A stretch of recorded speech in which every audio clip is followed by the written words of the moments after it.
बच्चों, आज हम पढ़ेंगे सिंपल फ्यूचर टेंस, हिंदी में भविष्य काल जिन्हें हम कहते हैं। सिंपल फ्यूचर टेंस को फ्यूचर इंडेफिनिट टेंस भी कहते हैं। इस टॉपिक में आज हम फ्यूचर इंडेफिनिट टेंस के नियम पढ़ेंगे, रूल्स पढ़ेंगे और इसके अंतर्गत पॉजिटिव सेंटेंसेस, नेगेटिव सेंटेंसेस और इंट्रोगेटिव सेंटेंसेस हिंदी से इंग्लिश में ट्रांसलेशन करना भी सीखेंगे। जैसा कि हम जानते हैं, किसी भी वाक्य की रचना सब्जेक्ट, वर्ब और ऑब्जेक्ट की होती है। अब सब्जेक्ट, वर्ब, ऑब्जेक्ट होती है। यहाँ पे वर्ब में जो रहता है, हेल्पिंग वर्ब भी रहता है, हेल्पिंग वर्ब और मेन वर्ब।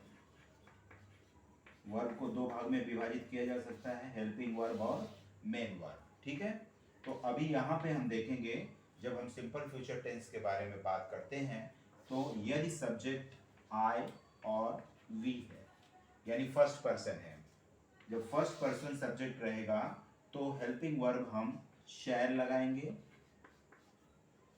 और मेन वर्ब में वर्ब की फर्स्ट फॉर्म के साथ उससे के साथ आईएनजी लगाएंगे और इसके बाद जो ऑब्जेक्ट होगा यहाँ पे हम लिखेंगे। यदि सब्जेक्ट ही, शी, इट या नेम हो, नाउन हो या यू, दे, तो हम यहाँ पर विल का उपयोग करेंगे और मेन वर्ब में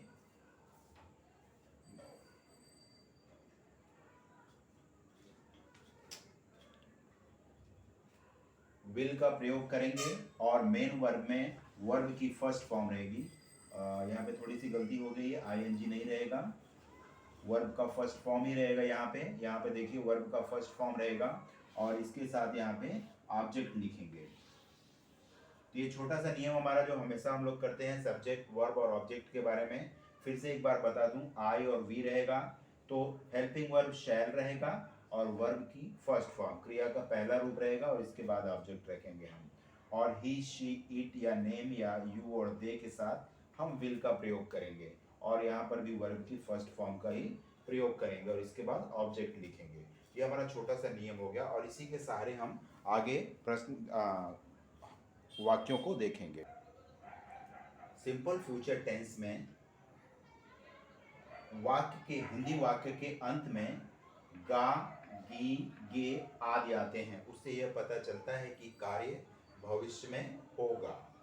और दूसरा नियम है, जैसे आई और वी के साथ हम लोग शैल का उपयोग करते हैं, किंतु यदि किसी प्रकार का संकल्प लिया गया वाक्य है, संकल्प, इच्छा, धमकी और वादा, इस तरह के वाक्य हैं तो उसमें आई और वी के साथ विल का प्रयोग करेंगे, न कि शैल का। अभी हम कुछ वाक्य देखते हैं। वाक्य है, हम यह काम अवश्य करेंगे, मतलब हम यह काम करने के लिए दृढ़ संकल्प लिया हुआ है हमने, तो क्या हो जाएगा इसका, वी के साथ विल का प्रयोग होगा, न कि शैल का। We will do this work.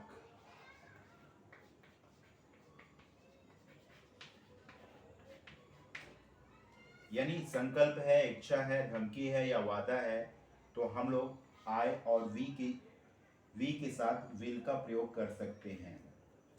ये कुछ नियम हो गए। आगे हम वाक्यों को देखते हैं। अभी हम इन पॉजिटिव वाक्यों को देखते हैं। हिंदी में दिया हुआ है, मैं एक पत्र लिखूंगा, मैं एक पत्र लिखूंगा। तो मैं इसमें क्या हो गया, सब्जेक्ट, जैसा कि हमने नियम में देखा है, हमको क्या करना है, सब्जेक्ट लगाना है, फिर इसके बाद हेल्पिंग वर्ब, इसके बाद मेन वर्ब रहेगा और फिर ऑब्जेक्ट रहेगा। एक बार फिर से मैं नियम दोहरा दूं। सब्जेक्ट होगा हेल्पिंग वर्ब में शैल और विल रहेगा। यहाँ पर शैल और विल रहेगा और मेन वर्ब की पहली फॉर्म रहेगी और फिर ऑब्जेक्ट रहेगा। ओके, तो अभी हम स्टार्ट करते हैं, इनका ट्रांसलेशन करना शुरू करते हैं हम लोग। मैं एक पत्र लिखूंगा, इसमें सब्जेक्ट क्या हो गया, मैं, आई के साथ हमने क्या लिखा है, शैल। हेल्पिंग वर्ब क्या हो जाएगा, आई शैल। मैं, आई के साथ शैल हो गया। इसके बाद एक पत्र लिखूंगा, I shall write. Main verb हो गया लिखूंगा, I shall write a letter. यहाँ पे देखिए आई के साथ शैल और इसके बाद क्रिया का पहला रूप आई शैल राइट ए लेटर, ये ऑब्जेक्ट हो गया। ठीक है, इसी तरह हम दूसरा देखते हैं, हम तुम्हारी सहायता करेंगे। हम मीन्स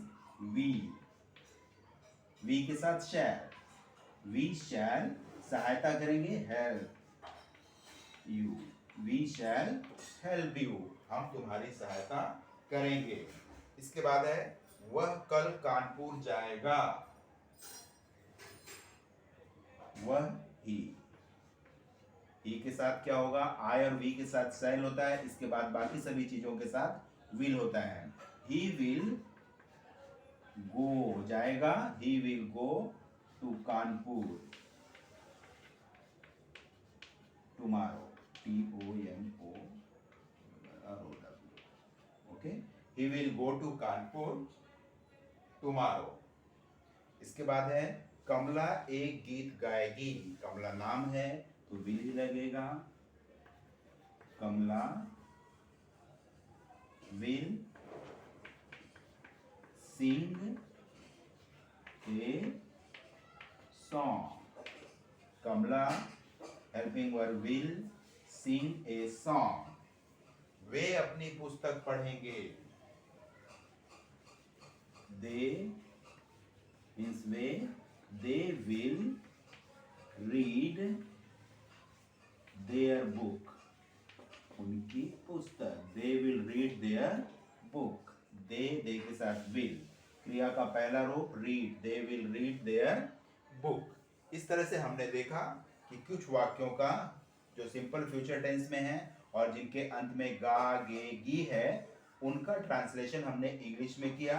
और ट्रांसलेशन करते समय हमने ध्यान दिया कि आई और वी के साथ शैल लगता है और बाकी सभी सब्जेक्ट के साथ हम विल लगाते हैं और क्रिया का पहला रूप सभी में लगा हुआ है। ओके, अब हमने जो वाक्य पॉजिटिव वाक्य थे, ये सब पॉजिटिव वाक्य थे, ये सब पॉजिटिव सेंटेंसेस थे। अब इन पॉजिटिव सेंटेंसेस को हम नेगेटिव सेंटेंस बनाएंगे। नेगेटिव सेंटेंस बनाते समय हमें सिर्फ इतना करना है कि जो हेल्पिंग वर्ब है उसके आगे नॉट लगा देना है, उस तरह से हमारा नेगेटिव सेंटेंस बन जाएगा। जैसे कि हम पहला वाक्य ले लेते हैं, आई शैल राइट ए लेटर, तो इसका नेगेटिव सेंटेंस क्या हो जाएगा, I shall not write a letter.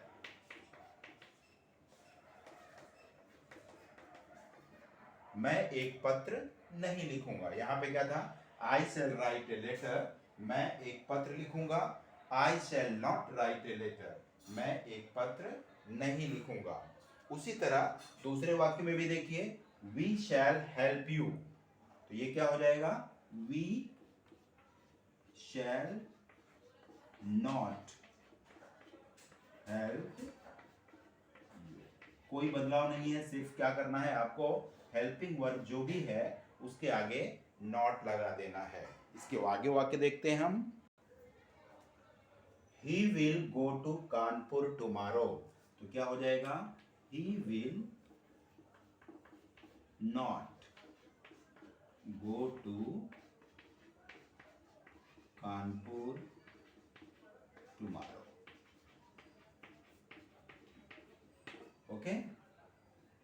से हम लिखते जाएंगे। आगे भी देखिए, कमला विल सिंग ए सॉन्ग, तो क्या हो जाएगा, Kamala will not sing a song. अगला भी वाक्य देख लीजिए, they will read their book. यहां पे देखिए विल के साथ नॉट लग गया है। यहां पे अगले में भी देखिए, दे विल नॉट, सिर्फ नॉट लगाना है, रीड देयर बुक। ओके, इस तरह से हमने देखा कि हेल्पिंग वर्ब के आगे नॉट लगाने से वाक्य नेगेटिव हो जाते हैं और बाकी किसी प्रकार का बदलाव नहीं होता है। अब हम जो पॉजिटिव सेंटेंस थे उनका हम प्रश्नवाचक या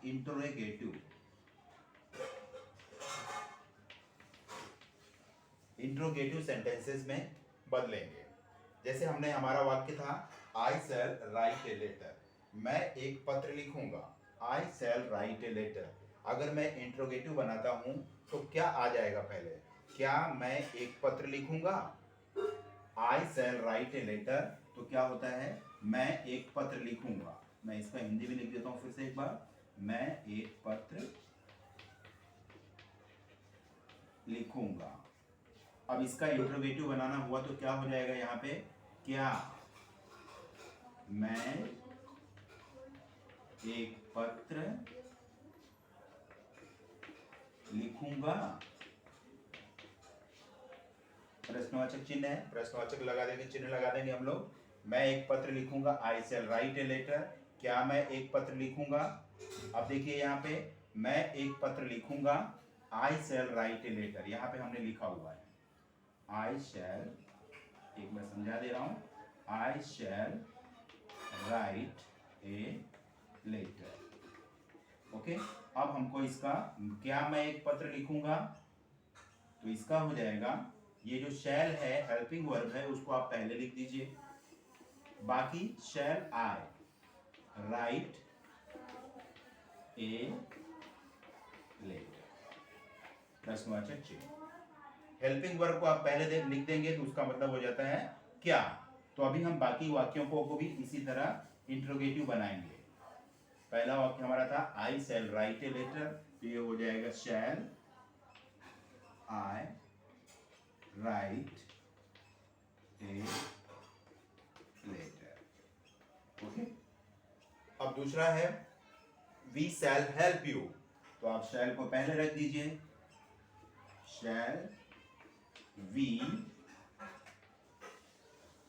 help you, we shall help you, हम तुम्हारी सहायता करेंगे। क्या हम तुम्हारी सहायता करेंगे, he will go to Kanpur tomorrow, तो विल को आप पहले रख दीजिए, प्रश्नवाचक हो जाएगा, will he go to Kanpur tomorrow, question mark, he will go to Kanpur tomorrow, वह कल कानपुर जाएगा, तो उसका हो जाएगा, क्या वह कल कानपुर जाएगा। Kamala will sing a song, कमला एक गीत गाएगी, कमला विल सिंग ए सॉन्ग, तो इसका क्या हो जाएगा, विल पहले रख दीजिए, will Kamala Singh a song, क्या कमला एक गीत गाएगी। इसके बाद है, they will read their book, वे अपनी पुस्तकें पढ़ेंगे, तो विल पहले दीजिए, विल, क्या वे अपनी पुस्तकें पढ़ेंगे, will they read their book. इस तरह से हमने पॉजिटिव सेंटेंसेस और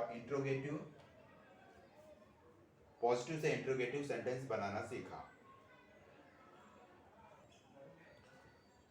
अब अभी हमने पढ़ा कि प्रश्नवाचक इंट्रोगेटिव सेंटेंसेस में यदि क्या पहले आता है तो हम हेल्पिंग वर्ब की सहायता से क्या की शुरुआत करते हैं। यदि वाक्य के बीच में, यदि प्रश्नवाचक वाक्यों में प्रश्न सूचक शब्द मतलब कहाँ, कब, क्यों, ऐसे वाक्य के बीच में आए तो उसका ट्रांसलेशन करते समय हमें इस बात का ध्यान रखना है कि ये जो शब्द हैं उस शब्द का अंग्रेजी सबसे पहले लिखो। जैसे कहाँ, कहाँ की अंग्रेजी वेयर, तो इसका हमको पहले ही लिखना है।